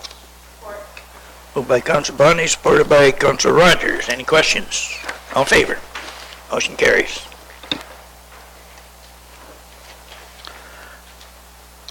.1, that the minutes of the Heritage Committee meeting from April 26 be adopted as presented. Moved by Deputy Mayor Milano, supported by Council Rogers. Any questions? In favor? That carries. Under notices of motion, all of the following motions were introduced or presented at the May 7th regular council meeting, and with the exception of one, are back this evening for discussion and consideration. 15.4 was withdrawn at the request of the mover. So for you, Mr. Chair, I will read the following notices. Motion 15.1, that council ask administration to review and bring back a draft bylaw which limits the idling of vehicles in the town of Essex, as moved by Councillor Bondi. Mr. Mayor, as point of information, can we table this till the next council meeting when our youth reps are back? You can. Please? Do we have a seconder? Yeah, I would just like the youth reps to be here because it's kind of Councillor an Rogers? environmental. All in favor of tabling? Motion carries. 15.2, that administration be requested to bring back a report on the possibility of a traffic signal at the intersection of Erie and King Streets, as moved by Councillor Bondi. Looking for a seconder. Seconded by Councillor Rogers. Any discussion? Councillor Bondi. Thank you, Mr. Mayor. And I don't know what the solutions are. I think that this corner needs an examination. And at the end of the day, I'm no engineer. I'm no expert. I don't even know that it needs a traffic light. It's just been brought to my attention that could we look at this corner in Harrow, particularly when you're driving on this corner, and mostly during rush hours. It's extremely busy. It's very hard if you're going on Erie to make a left turn. It's very hard. There's a lot of people cutting through Smith's Funeral Home. There's a lot of people, it's a very narrow corner, so if you look at the corner, there's actually like people that drive on the curb all the time. So I don't know if it's an engineering problem, I don't know if it's a traffic flow problem, I don't know if it's just a perceived problem, but what I would really like to know is some information so that I can go back to the constituents and say, if there is no problem. Maybe it'll be like a little exercise like we did with the four-way stop, but the day that I put this notice of motion through, 3 days later I was walking uptown and I think I sent council the email because I saw an accident there and I took a picture of it with no faces and nobody was hurt, but I was like, this is what I'm dealing with. So maybe we can talk to, what I would like is some traffic counts, and traffic counts right now of residents going down Maple Avenue too, because there could be a lot of people cutting down Maple Avenue. A stoplight may make that worse, may make that better, I'm not sure. And then type of accidents at the corner. Are they left turn accidents? Are they, I don't know, no fault, if there is such a thing as a no fault accidents? What is the accident number looking at? And then we can compare it, right? Just like the Liberals are doing, compare it. But then at least we're opening a file, and I think we're being diligent. And I think this corner, from the survey that I did in the fall with the residents, from the comments that I receive all the time, from the Doggy Styles grooming, there's a pet grooming place, so there's a stay-at-home home business operator there all the time is saying, you have to do something, please look at it. I know it's a county road, I realize that, but I feel like somebody needs to take the lead just investigating. So I would hope council would support just investigating possible options. Other people have told me, move back the parking line on County Road 20 west, like, make a four-way stop. I don't know, but maybe there are some solutions to ease the traffic congestion and accidents at this corner intersection. Thank you. Councillor Snively. Through your worship, I agree with Councillor Bond here. The one problem with that intersection itself, it's very tight there. I don't think the intersection, I brought that forward before to Chris, and I think we were in contact with the county at that time, weren't we, Chris? It was to do with anybody that's heading east, coming from west, heading east, turning there. It's very, very narrow, and there's that hydro pole there, eh? And I agree with Councillor Bondi. Everybody goes over the curb there. If you're in a pickup truck, it doesn't matter. If there's a car there at that intersection, you're going over the curb. So it is too narrow there. I think it's the design of that intersection. It's got to be widened. Maybe we can look further into that. As far as a four-way stop, It's a dangerous intersection, it is, I agree with that. And we should look at possibly with the county, maybe a four-way stop there. I don't know. I don't know what the answer is there. But it is a dangerous intersection. And we got to remember too, Smith's Funeral Home's there, and I talked to Mike, coming out of there with the funeral, okay, which I think Mike's been pretty busy lately, the traffic coming out of there. It is an intersection, I think, that has to be looked at by us and the county. There should be, like I say, either a four-way flashing light there or a traffic light. We're a town, we have, what do we have? One traffic light in Harrow? We could use two traffic lights in that intersection there. So I'll leave it at that. Mr. Nipsey? Through your worship, just for some clarification for my own end to take away from this meeting. Although they are county roads, they are within the connecting link system, so it's our corner. The county is basically glorified contractors on our corner. So if that's something that this council decides that we want to go ahead with on a study for both improvements, I mean, there's a couple different things there, and I just want to make sure that that's what council wants me to pursue. The traffic impact study, you know, in terms of traffic counts and the need for what treatment there, if there is any need, as Councillor Bonnie noted, a three-way stop or a four-way stop and or a signalized intersection is one thing, and that, you know, can run in the range of a couple $1,000s. You know, you're gonna to look at design improvements. Any intersection can be improved, right? So again, we get into, is it within the rules of design guidelines? Yes. Can it be improved? Sure. Is that something, you know, how far do you want to take into looking to improvements? I'm just trying to get a feel for, is it a high-level report that council is looking for, as simple as, sure, we could do some improvements, it's going to be in the neighborhood of 50 to 100 grand to widen the corner and widen both corners and put some signage, et cetera, put a signalized intersection, or you know, do you really want to get into the meat and potatoes of it? So I'm looking for some direction from council in terms of, this is something that wasn't budgeted for this year. Is this something that council wishes to, you know, budget from their budget at this point in time, and we can proceed that way. Okay, thank you for that. Councillor Vokes? Thank you. Look, whenever something's raised by a councillor, here we go again, like we micromanage stuff, we make it confusing, and it really doesn't need to be.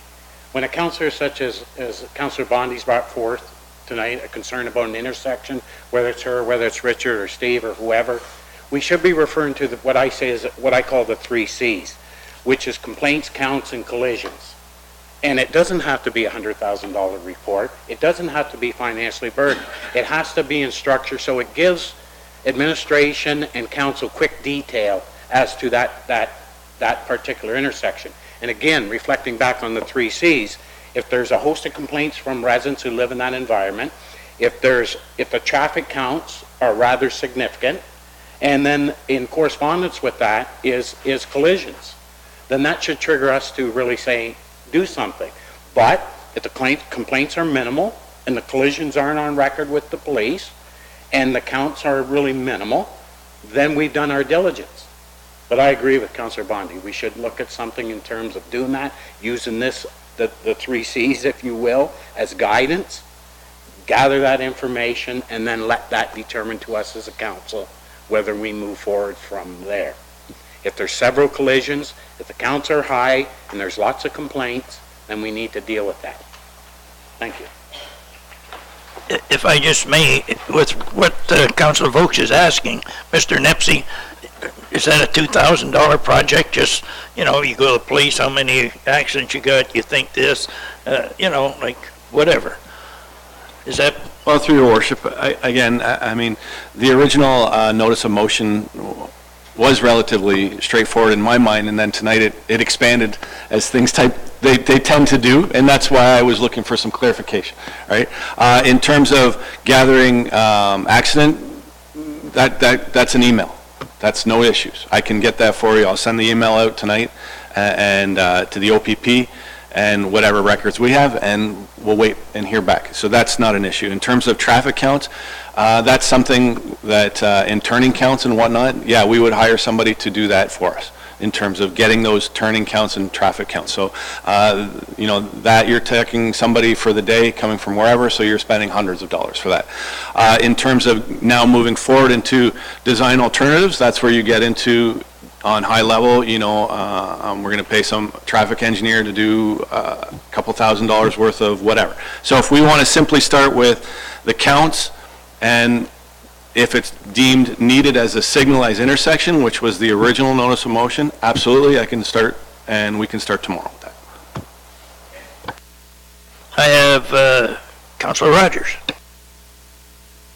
Thank you, Mr. Mayor. I'd just like to state that that intersection, I agree, that intersection is a very, very bad intersection, and it doesn't flow well most of the, or a lot of the times. Lots of times it's wide open and no problem.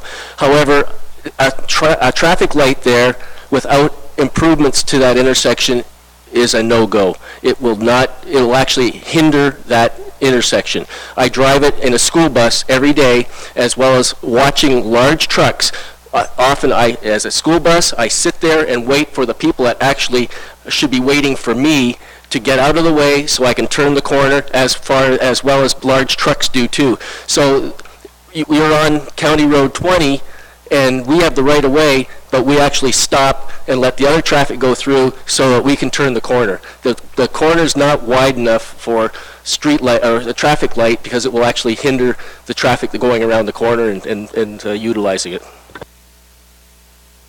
But I do agree with we need a study and to see what can be done to that intersection. Thank you. Okay, anyone else that hasn't spoke to the motion? Deputy Mayor Milosh. Thank you, through your worship. And I think that we need to do something, but something basic, just to get and I think Councillor Bondi hit the nail on the head when she said, open a file on it, just so that we've got some minor details to it. And I like what Councillor Vokes was saying, 3 Cs. Let's look at those, and then I think any serious dollars that we need to throw at it should probably be in the 2019 budget. Councilor Bjorkman, no comment, and I have no comment, so ready for the question. All in favor? Motion carries.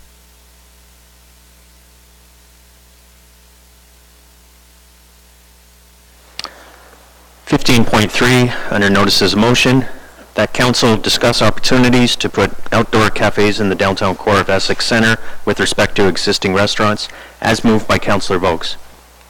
Second by Councilor Bondi. Councilor Vokes? I'm asking permission to distribute some pictures, if I could, please. Sure. Thank you. And while I'm doing that, in terms of 15-4, I was just wondering if we could get maybe Alex to put something on our website. Could you mind passing down, please? Get Alex to put something on our website in terms of the grass blowing around the lawn as a friendly reminder of residents. If we could do that, council would concur with that.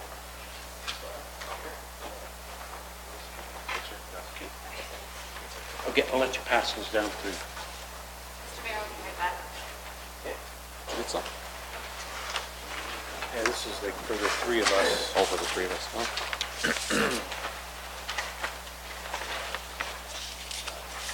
That's those chairs.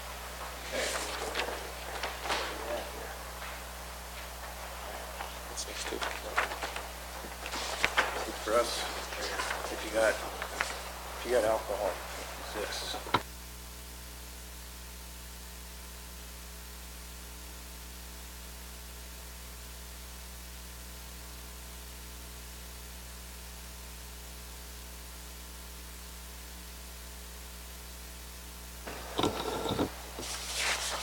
So, first of all, I want to thank council for the opportunity to start the discussions in terms of maybe with hopes and desires to get 3 or 4 or 5 outside European-style cafes in our downtown corridor. And the reason for doing this is what I perceive as being a little influx of I guess, some economic stimulation and tourism stimulation, because if we were to take some of our current dining opportunities and introduce that European-style outdoor cafe, then I think it would be to the urban center advantage. And I had the chance to walk the streets with our planning department, and if council concurs, I will direct some discussions to them to fill council in on what opportunities are there. But when I look at the European outside cafe, I recognize it with a cascading awning coming off the front of the building, some beautiful Victorian-style railings around it, beautiful Victorian-style furniture with comfortable matting on it for seating, and cascading plants hanging down off the awnings. And again, the restaurants would, with hopes that they would put the outside cafes in with the European touch as a direction on a theme from the town of Essex. Because if you were going down number 3 bypass and you were going out to Leamington and you were from Howell, Michigan, and you come to discover that this little town of Essex has 4 or 5 European-style outside cafes. They serve within it our local wines because their liquor license allows them to do that. Each outside cafe would work with a specific winery in order to promote their wines and serve their wines through that outside European cafe. So when you're sitting there drinking our local wines and having a light lunch and pastries and enjoying the scenery, the anticipation is that the people would come down with their old cars, knowing that people are there enjoying the outside environment that new European touch of Essex offers now. And I also have a vision of housing a horse and a carriage at Heritage Park. And for no charge on a narrated tour, after you enjoy your glass of wine or your light lunch outside, you could go to that horse and carriage, and that horse and carriage would take you to the Purcell Memorial Spitfire plane and give you a narrated tour about that, take you to the train station, give you a narrated tour about the explosions in our history, take you to the Centipath and give you some history, and bring you back through the murals and give you history of the lucrative history and the rich history of the town of Essex. It would be a 20-minute narrated tour, no charge. And at the end of the year, if people wanted to donate, the residents of the town of Essex, through a voting process or an online process, would take that money we collected and give it to a charity of their choice. And it would be my thoughts that we approach other corporations within the area and ask them to donate and top up. So tentatively, we could give tens of thousands of dollars to charities. We could enhance our downtown environment with horse and carriage rides, showing our tour with 5 or 6 European outside cafes. Now, for the record, the intent of this is not to ram it down the throats of the restaurant owners. And I want to go on record, and I want to make that very clear. It's about working with them. And so my intent would be, my hopes would be and my desires would be is that council would endorse this tonight to start the ball rolling on it, and as early tomorrow have our planning department start set meetings up with the outside or with the restaurants and let them know what our intentions are and if they'd have interest in joining in. I know for a fact Woodcraft will hang their awning tomorrow if we can get it. And if you look at the real estate heading west, the right side has a wide sidewalk. The left sidewalk, in terms of the location of the restaurants, it's right at the center of, so there's a lot of real estate there without infringing on sidewalks.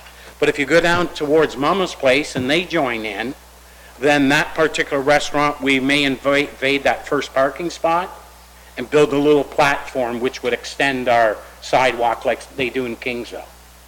So that's the vision I have for that, and I hope council would support doing it. In terms of financially, if I could turn it over to administration through the chair and let them talk about our CIP program and understand how this all connects together.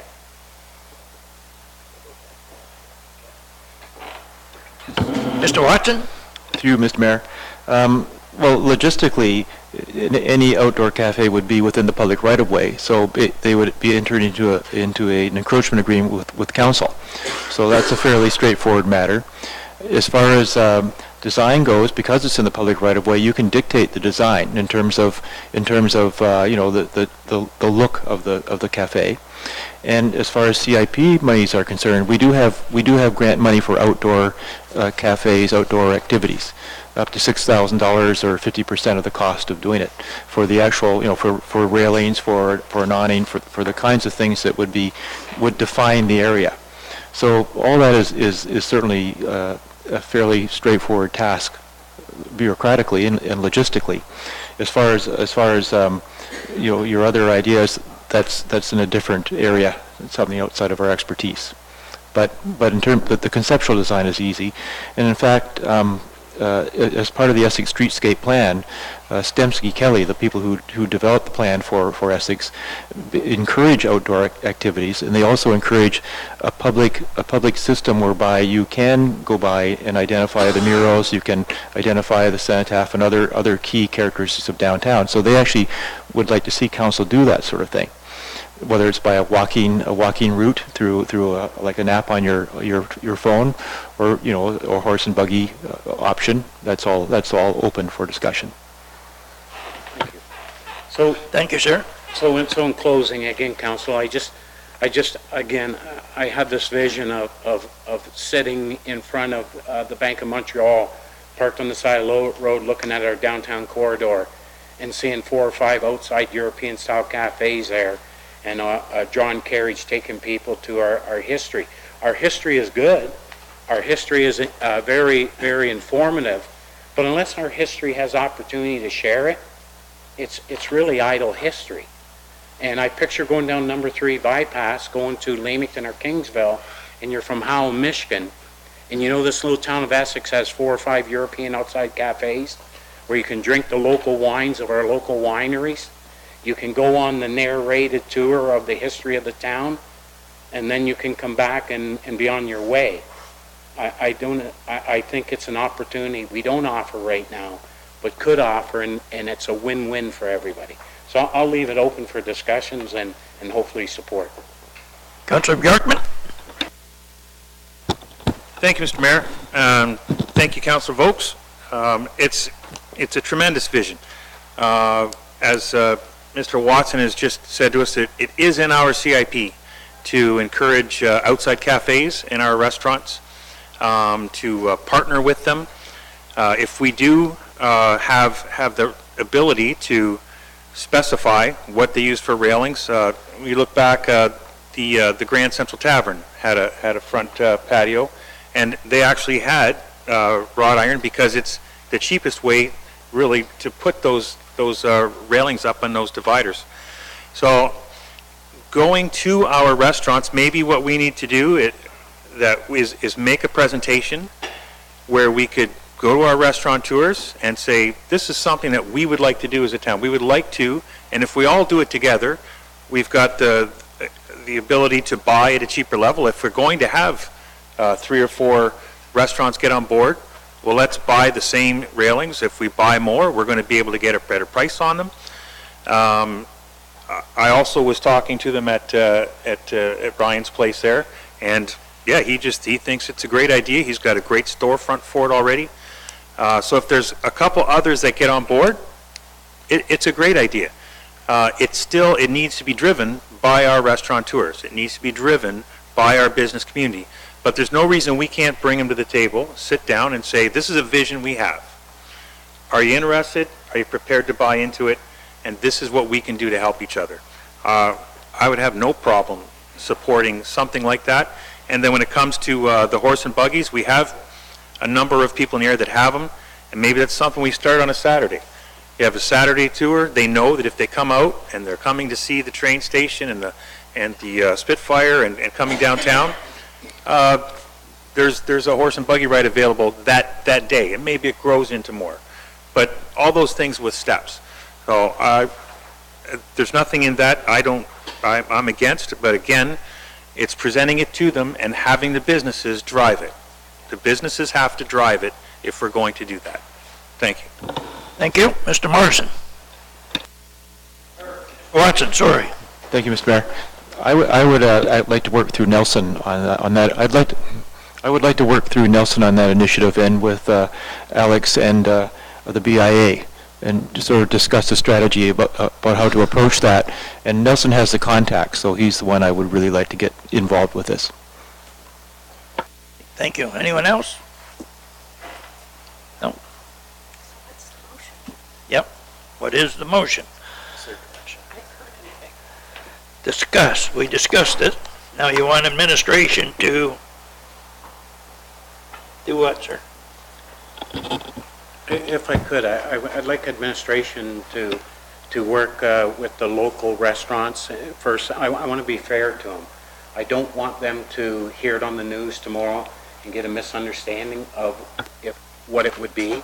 I would like our planning department, along with Nelson, to set independent meetings up with each restaurant owner and just kind of give them a vision of what we're intending of doing, and then see what their response to it is. And so first things first, let's be respectful to our restaurant owners and make them first and foremost as to what our intent, and let the planning department and Nelson put that in a schedule to do.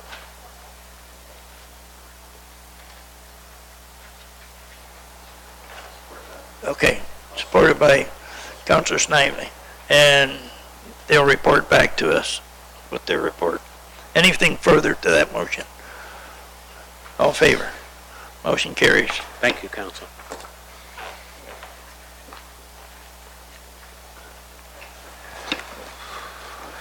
.5, last notice of motion that council be provided the cost of the full report of the Essex Fire Department review, as moved by Councillor Vokes. If I could on that, just a note. Yes, sir, we need a seconder. Your motion was to prepare a bylaw? No. No? Through the chair, 15.4 was withdrawn. We're on 15.5 for the cost of the report. Oh. I thought we were still doing grass tonight. No, Councillor? No? Okay. 15.5, go. Sorry. So, I certainly don't want a long drawn-out process, respectfully to administration. If you give just a brief summary of what it looks like and what the amount is, I don't want to start a lot of cross-floor debate. I just want to get an understanding of what it costs, that's all. Okay, Deputy Mayor Millar supported that, so. Okay, got it. Mrs. Hunter. Through your worship, I can provide that for the next meeting, Councillor Vokes. The reason I didn't bring it tonight was because I'm still expecting a couple of smaller invoices, and when I give you the amount, I want it to be fairly accurate, so I hope to have that for the next meeting. If I could, Donna, save yourself and your administration a lot of work. I don't expect it to be detailed minute-by-minute breakdown of everything they've done and what they've done. Just a brief summary and the cost, just so we're transparent to taxpayers, that's all. Thank you. Okay, and that's been seconded. All in favor? Motion carries. Item 16, any reports and announcements from council members? I think it's Councillor Bondi's first this time. Oh, thank you, Mr. Mayor. Just a little information on our CAT vouchers. They are all gone. They're taken up all by Town Hall, so if you have one, use it. If you're not going to use your CAT voucher, recycle it back in so other people can use it. Update on hydro outages. There were supposed to be some improvements made as of the 18th, so we're just waiting to hear back from the ELK CEO as to whether they're complete or not. So it's kind of a wait and see now. Now is when we cross all of our fingers and hopefully see that there's going to be improvements in the reduction of the amount of momentary outages in Harrow and Colchester. Another thing, unfortunately, I was talking to Councillor Vokes today, and he pulled off his bylaw prohibiting grass cutting on roads, and we didn't really get to talk about it, but just my personal experience with grass on roads, I've received many complaints in the past where people are cutting their grass and blowing their leaves out onto the road, and then people with motorcycles are driving over it. So just common courtesy, just to spread the word, common courtesy that, you know, the grass does not belong on the road. bag it and dispose of it. It's really not good for our sewer systems or our people who use active transportation or motorcycles on the roads. So that's about all. Oh, one more update, sorry, I have a little list. As per my Facebook conversation this past week, there was a lot of complaints going on about the long grass at the junior school in particular. The high school did receive a trim last week, but the CAO has told me that senior administration are meeting to review the bylaw to see if there's anything more we can do, or I don't know, she'll bring back an update to council. Unfortunately, the junior school is owned by a slumlord that decides to keep the grass really long, but another thing, don't let your kids play on it because it's private property, but we'll have an update soon about that too. Thank you. Councillor Snively. Through your worship, I just wanted council to be aware of that event we're putting on out at Colchester the 5th. I know we meet here the 4th, but on the 5th we're having a dinner. It's a fundraiser. It's $200 steak dinner, and it's going to our Colchester event, the Fun Day. Chris is sitting out here, and I don't know if you know about it, Chris or Wayne, but we're having that, like last year we had that Colchester 225, and I had a lot of people ask me to put it back on, and with the help of some counselors here, we decided to put it back on. We're going to do a fundraiser the 5th, and the money goes to this event. So it'd be nice if you could come out. Thanks. Thank you. Councillor Rogers. Thank you very much. Councillor Bjorkman. Thank you, Your Worship. Just a very exciting announcement that the pavilion's actually going up. The beams have put in, the front end was assembled today, and it's fantastic. So it's very exciting to have that for the town and for the BIA to finally see this come into fruition. The other thing I just wanted to share with people, the Ontario Southwest Tourism put out videos of different areas all across the southwest of Ontario, but they've done some terrific videos in Essex County. And the video that is for us that runs from Leamington to Colchester came out, and just want to encourage people to go to that site. If you have people that are looking for somewhere to go on vacation or for a weekend, a day trip, send them to that Southwest Ontario tourism site. Just tremendous advertising for our area. So I'd like to thank them for putting that together. Thank you. Thank you, sir. Councillor Vopes. Thank you. I was just wondering if Mr. Auger could update council in terms of any response from our healthcare minister yet, Rob, in terms of the letter you sent for us? Through the chair, no updates received. Okay. So because at the next council meeting, people, again, I would like to raise this again, and if they haven't responded to us, because the reality is, I think that letter originally was sent 6 months ago, and then a response come back a month and a half later, and then we resend it again, and I think we even resend it again. And look, we don't want a lot. Yeah, we don't want a lot. We just want an answer. That's all. And again, people are really talking about our highways. The truth is, people are dying in our emergency cares in the hospital. People in our municipalities. Look at Lakeshore and Tecumseh and Leamington. They can take care of their business as they want. I don't care what they do. But I care about the residents of Essex from the water to here in terms of emergency care. And it's our diligence and our responsibility to talk to the health minister, do something to it. And it's our responsibility and our position, they should be listening to us. And I don't think they are. And we got to make that a priority for them to listen in terms of representing our people who are dying in those emergency rooms every day. So I'll follow up again with that at the next meeting. On another note, I sit monthly with it's called the Business Breakfast Club. And I mentioned to council last week, so I'm going to take advantage during council, opportunities and what you're doing out there. And the way it sits right now, you're going to hear this, unfortunately. You're going to probably hear it 3 more times before the event, 4 more times. And that's where the Business Breakfast Club is putting on the Business Expo, downtown Essex, July 28th at Heritage Park.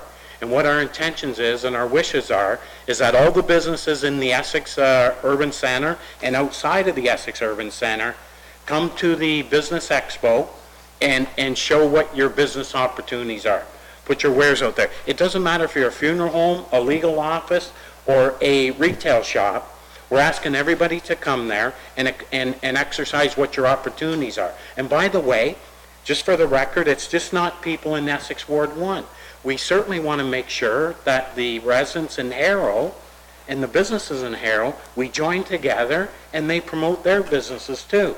So I'll leave that up to, and if I can help with some of the local councillors from those particular areas, to tell them to call us. We want to make sure they participate in it, because the reality is it's a business expo of Essex, and Essex is all of us.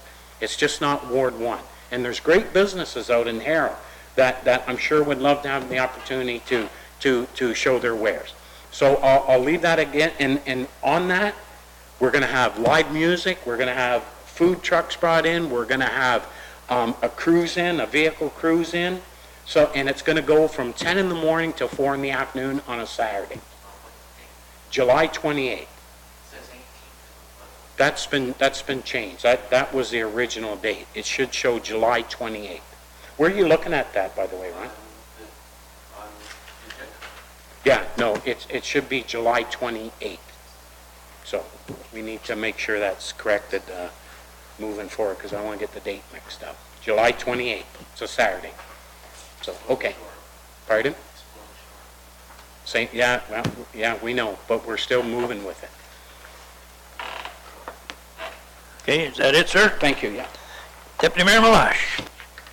Thank you. Through your worship, I got a couple of announcements. On behalf of Ava Hoffman, our student rep, our youth member, she mentioned to us last meeting 2 weeks ago about a fundraiser that she's involved in coming up this coming Saturday, May the 26th. It's a land and sea fundraiser. It's at the KFC in McGregor. She's still looking for door prizes. I brought her a couple of door prizes, but she's still looking for door prizes for anybody that can help her out. It's $20 a ticket for a barbecued 10-ounce steak or half chicken. And if you want lobster on top of that, it's an extra $20. So for $40, you can get a 10-ounce steak and a whole lobster. Dinner also includes an all-you-can-eat salad bar, including peel and eat shrimp, and the biggest dessert bar you have ever seen. I've been to this dinner a few times, and I can tell you right now, don't eat all day Saturday if you're going to go to it, because you just you'll feel terrible at the end of the evening if you've eaten all day. A lot of food. Dinner served at 6 p.m. There is music, dancing, and draws throughout the night. If you want tickets, you can call the KFC, the Columbian Hall in McGregor. Phone number is, of course, area code 519-726-6494, or you can call Rose Reno at 519-776-5710. Tickets must be purchased or reserved in advance. There's not going to be any tickets at the door, obviously, because of the nature of the food.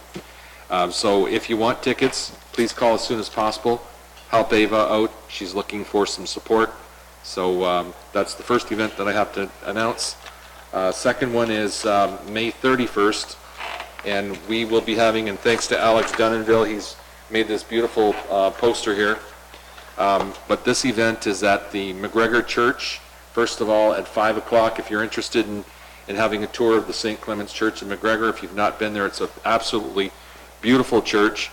All the statues are the original colors. The walls and all the markings in the church have all been brought back to the original designs and original colors of the original church. But we're going to have a nice tour for about an hour.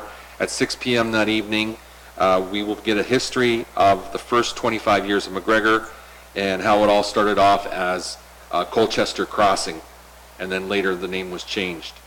But it should turn out to be an interesting evening. We're hoping for a large crowd. There will be refreshments, and Rita Jabor is the person to contact if you need more information. Town Hall office phone number, and she's on extension 1112, or you can call me. I can give you information as well. But that's Thursday, May 31st, 5 o'clock if you're interested in the tour of the church, but 6 o'clock if you're more interested in just the history of McGregor, the first 25 years. It's going to be interesting. Nancy Brown, retired librarian, who's part of the Marsh Collection Society, is the person that's going to be presenting. That was my second event. Third event is one that was mentioned as special significance status.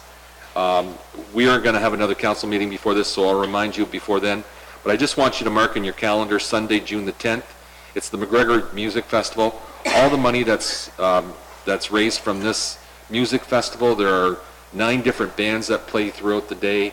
They all play for about 1 hour. There's a 1-hour break where we auction off a pig. And the pig is not live there, but we auction off a pig that's already been to the butcher and wrapped and frozen and so on. But it's quite an event, and it's a lot of fun. There's a lot of different prizes that are just out of this world that people have donated, and all the money goes to the Regional Cancer Center, every last dollar, to help out buying of new equipment and so on. And who of us in this community have not been affected by cancer? This is one event that I think everybody should show up at.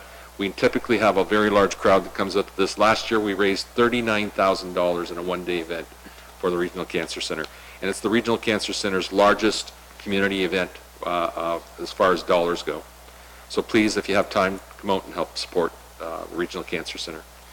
The last and final item that I have, and you'll hear a number of reminders on this one too, actually same busy date, July the 28th, is the 40th anniversary celebration of Coan Park in McGregor.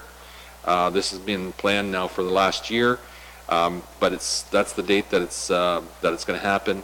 There'll be a lot of family different events. There's going to be a ball tournament going on that weekend as well, steak barbecue dinner, bunch of things going on. I'll give you more details as we go along, and I just wanted to, while everybody else is talking about their July 28th events, I thought I would throw that out there as well.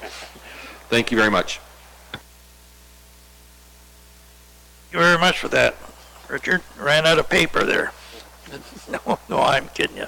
I just have one thing to report, and that's see a friendly face in the crowd. He used to be a council member in the town of Essex and a CAO for many years. Always a pleasure to see you, Mr. Miller. Thanks for coming out and see what's going on this end of the municipality. So thank you very much and welcome.